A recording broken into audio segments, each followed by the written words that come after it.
The morning sun rose slowly over the quiet streets of a small southern town, casting golden rays across the courthouse steps, as if nature itself wanted to illuminate the moment that was about to unfold. Inside, the air felt heavy, tense, almost suffocating, as though the walls carried the weight of history and injustice. All eyes turned toward a man in his late 60s as he walked slowly to the defendant's stand, chains rattling softly with every step. His name was Samuel Carter. To most in that courtroom, he was nothing more than another black man accused of a serious crime, guilty in the eyes of society before the trial had even begun. But to two young adults sitting anxiously in the front row, Samuel was far more than a defendant. He was their father, their protector, the man who had sacrificed everything to give them a chance at life. 18 years earlier, when the world had turned its back on them, Samuel had taken them in with open arms. Now they were here to fight for him, to shield him from a life sentence that threatened to erase every act of love and sacrifice he had poured into their lives. Samuel's story was not one born of privilege, but of resilience and survival. He grew up in the heart of hardship, carrying the scars of segregation and the quiet cruelties of prejudice. Life never handed him blessings. Instead, it hurled storms his way, demanding strength he often did not know he possessed. Yet Samuel's heart refused to harden. He labored long hours at the steel mill, earning little more than enough to keep himself afloat. But he was a man who always found a way to give more than he received. It was on a cold winter night, after yet another exhausting shift, that fate brought him face to face with the choice that would define his life. Behind a dimly lit convenience store, he noticed two children, tiny, fragile, and forgotten by the world. Their clothes were tattered, their faces hollow from hunger, and their eyes carried a sorrow too deep for their tender ages. They were siblings, Emily and David, just 6 and 8 years old. Their parents had died in an accident, and society had abandoned them, leaving them to wander the streets with no one to turn to and no place to call home. Samuel could have walked away that night, as so many others had before him, but something in his soul refused. Perhaps it was the echo of his own struggles, or the ache of knowing too well what it meant to be unseen and unwanted. Whatever it was, he knew in his heart that he could not leave those children behind. He took them to his modest home, a small wooden house with creaking floors, thin walls, and cupboards that never seemed to hold enough food. Yet within those walls existed a kind of wealth money could never buy: warmth, safety, and unconditional love. That first night, he made sure they were fed, tucked them gently into bed, and whispered words they had longed to hear. They were safe now. At first, Emily and David could not believe it. Life had taught them to distrust kindness, to brace for abandonment. They had been betrayed before, and the wounds were fresh. But Samuel was different. Day after day, he showed them consistency, devotion, and patience. He worked endless overtime shifts to buy them clothes that fit, read them bedtime stories despite his tired eyes, and stood in the pouring rain outside their schools so that they would never feel alone. Neighbors whispered, questioning why a black man would take in 2 white orphans in a town still haunted by division, but Samuel never let their prejudice define his choices.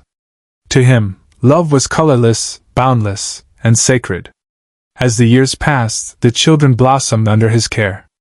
Emily grew into a bright young girl with an unshakable love for books, often losing herself in stories that mirrored the hopes Samuel had given her. David, fiery and determined, discovered a gift for debate, his voice carrying strength and conviction whenever he argued for fairness and justice. Samuel watched with quiet pride, never boasting, never asking for recognition. His joy came from their growth, their laughter, their survival against all odds. He had given them the life no one else dared to, and in doing so, he had stitched himself into their very souls. Samuel pushed Emily and David to study, to dream, and to believe they could become more than the broken past they came from. But raising them was never easy. There were nights when Samuel quietly skipped meals just to make sure they had enough to eat. There were years when his body ached from long shifts at the mill that left his back stiff and his hands calloused, yet he never complained. He ignored his own needs so that theirs could be met. He faced suspicion and judgment from authorities who doubted his guardianship, their eyes questioning whether a black man could truly be the right guardian for two white orphans. Still, Samuel stood strong, protecting the only family he had left, determined that Emily and David would never feel abandoned again. When Emily finally graduated from high school, she clutched her diploma with tears streaming down her cheeks. In that moment, she whispered to Samuel that every step of her success belonged to him, that she would dedicate her achievements to the man who had given her a future. Soon after, David followed in her footsteps with his own triumph, a scholarship to study law, fueled by a dream born from watching Samuel's quiet strength. He wanted to fight for justice, to stand in defense of men like Samuel who had endured the weight of prejudice without complaint. Samuel watched them both grow with a mixture of pride and exhaustion, believing that at last his sacrifices had bloomed into something beautiful, something lasting. But then, the storm came. One evening, tragedy struck the steel mill where Samuel worked out. A white supervisor was killed in an accident, and without hesitation, suspicion fell on Samuel.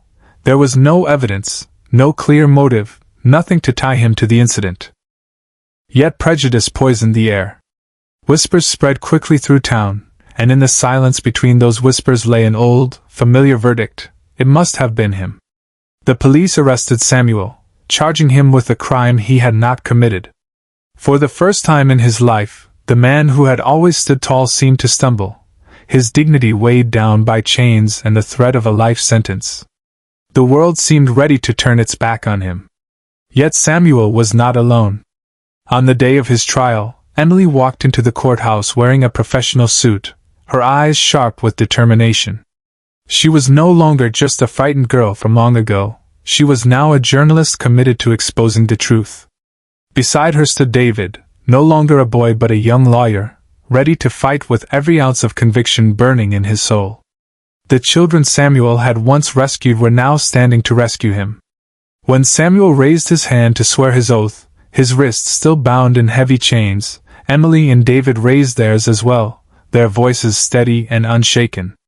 They vowed in that moment to defend the man who had defended them their entire lives.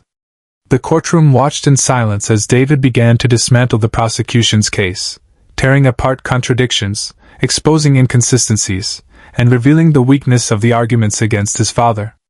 Emily supported him with her own work, presenting investigative reports that uncovered corruption within the mill and proving that Samuel had been framed to protect others in positions of power. Slowly, the tide began to turn. The jury that once looked at Samuel with skepticism now saw him differently, not as a criminal, but as a man of sacrifice, integrity, and love.